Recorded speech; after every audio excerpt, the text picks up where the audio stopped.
আওয়ামী লীগের রাজনীতি নিষিদ্ধ আজ জনতার দাবি বলে মন্তব্য করেছেন বিএনপির যুগ্ম মহাসচিব ও মিডিয়া সেলের সদস্য সচিব শহীদুদ্দিন চৌধুরী আনি। মঙ্গলবার সকালে প্রকৌশলীদের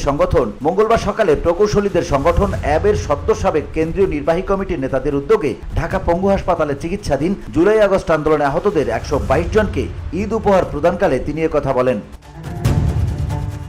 তিনি বলেন, দীর্ঘ 15-16 বছর ফ্যাসিস্ট বিরোধী আন্দোলনে আমাদের অনেক নেতাকর্মী গুম খুনের শিকার হয়েছেন। সর্বশেষ জুলাই অভ্যুত্থানে অনেকেই শহীদ হয়েছেন। শেখ হাসিনা ও তার পরিবারের যারা দেশের দুর্নীতি, দুঃশাসন এবং গুম খুনের সাথে জড়িত তাদের বিচার আরও ত্বরান্বিত এবং দৃশ্যমান করতে হবে। বসুন্ধরা, উত্তরা, বনশ্রী, কুড়িল ও বাড্ডা সহ রাজধানীর বিভিন্ন স্থানে অভিজাত ও অত্যাধুনিক মানের ফ্ল্যাট কেনার এক নির্ভরযোগ্য প্রতিষ্ঠান pleasant properties limited.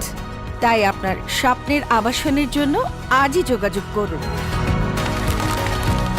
Pleasant properties limited, where destiny matches eventually.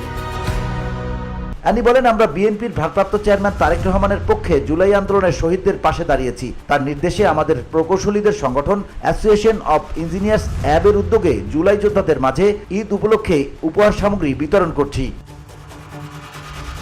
July যোদ্ধাদের মাঝে ঈদ উপহার প্রদানকালে আরও উপস্থিত ছিলেন ঢাকা মহানগর উত্তর বিএনপির আহ্বায়ক আমিনুল হক, অ্যাবের সাবেক মহাসচিব প্রকৌশলী আলমগীর হাসিন সহ অনেকেই। VOD Bangla news desk.